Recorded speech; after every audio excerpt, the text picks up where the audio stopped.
Jubilee Hills ఉప ఎన్నికపై BRS special focus పెట్టింది. తమ సిట్టింగ్ సీటును గెలిచి తీరాలి అన్న పట్టుదలతో సీరియస్ గా ముందుకెళ్తుంది. ఎన్నికలు ఎప్పుడొచ్చినా ఎదుర్కొనేందుకు సిద్ధంగా ఉండాలన్న అధినేత కేసీఆర్ ఆదేశాలతో నేతలు గ్రౌండ్ వర్క్ ప్రిపేర్ చేస్తున్నారు. ఇంతకీ జూబ్లీ హిల్స్ ఉప ఎన్నిక కోసం గులాబీ పార్టీ వ్యూహాలేంటి? గ్రౌండ్ వర్క్ ఎలా కొనసాగుతుంది? రంగంలోకి దిగిన నేతలు ఎవరు? వారి కార్యాచరణ ఎలా ఉండబోతుంది? ఇప్పుడు చూద్దాం.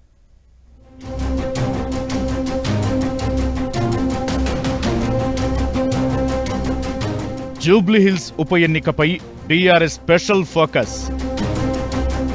సిట్టింగ్ సీటు గెలవాలని గులాబీ పార్టీ పక్కా ప్లాన్.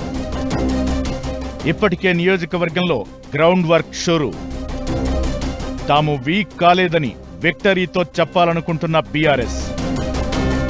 జూబ్లీ హిల్స్ ఉప ఎన్నికను ప్రధాన ప్రతిపక్షం బీఆర్ఎస్ అత్యంత ప్రతిష్టాత్మకంగా తీసుకుంది. జూబ్లీహిల్స్ ఎమ్మెల్యే మాగంటి గోపీనాథ్ మరణంతో ఖాళీ అయిన ఈ స్థానాన్ని తిరిగి సాధించేందుకు బీఆర్ఎస్ ప్రయత్నాలు మొదలుపెట్టింది. గతేడాది కంటోన్మెంట్ సిట్టింగ్ స్థానానికి జరిగిన ఉప ఎన్నికల్లో బీఆర్ఎస్ ఓడిపోయింది. దీంతో ఇప్పుడు జూబ్లీహిల్స్ ఉప ఎన్నికను గులాబీ పార్టీ సీరియస్ గా తీసుకుంది. బై ఎలక్షన్లో గెలిచి తెలంగాణలో తాము బలంగానే ఉన్నామన్న సంకేతాలు ప్రజల్లోకి పంపాలని బీఆర్ఎస్ భావిస్తోంది. ఇందులో భాగంగా హైకమాండ్ నేతలు వ్యూహాలకు పదును పెడుతున్నారు. జూబ్లీహిల్స్ ఉప ఎన్నిక ఎప్పుడొచ్చినా ఎదుర్కోవాలని బీఆర్ఎస్ అధినేత కేసీఆర్ పార్టీ నేతలను ఇప్పటికే ఆదేశించారు. ఇందులో భాగంగా జూబ్లీహిల్స్ నియోజకవర్గంలో బీఆర్ఎస్ గ్రౌండ్ వర్క్ ను ప్రారంభించింది. జూబ్లీహిల్స్ నియోజకవర్గంలో సుమారు 1,20,000 మైనారిటీ ఓట్లు ఉండగా వారిని ఆకట్టుకునేందుకు ప్రయత్నిస్తోంది బీఆర్ఎస్.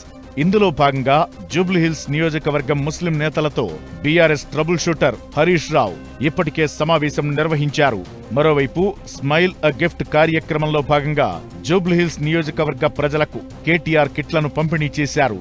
ఇక యూసఫ్గూడ డివిజన్ కార్యకర్తలతో తెలంగాణ భవన్లో సమావేశమైన కేటీఆర్ మాగంటి గోపీనాథ్ చేసిన సేవలకు నివాళిగా మరోసారి జూబ్లీహిల్స్ లో గులాబీ జెండా ఎగురవేసి సత్తా చాటాలనుకుంటున్నారు.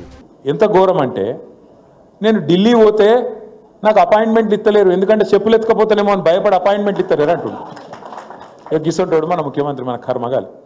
ఈయన కట మళ్ళీ ఈ అందానికి మనం ఓట్లేయన్నట. మళ్ళీ కాంగ్రెస్ వాళ్ళ అందానికి ఇలా 20 నెలల పరిపాలనకు మనందరం పోయి గుద్దాలట జూబ్లీ హిల్స్లో.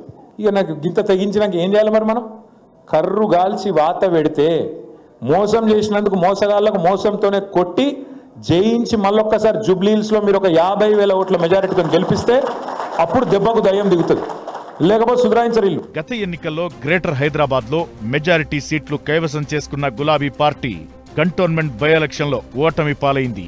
ఇక ఇప్పుడు జూబ్లీహిల్స్ ఉప ఎన్నికల్లో పక్కా గెలవాలని ప్లాన్లు వేస్తోంది. బై ఎలక్షన్ లో గులాబీ పార్టీ విక్టరీ కొడుతుందా లేదా అనేది వేచి చూడాలి.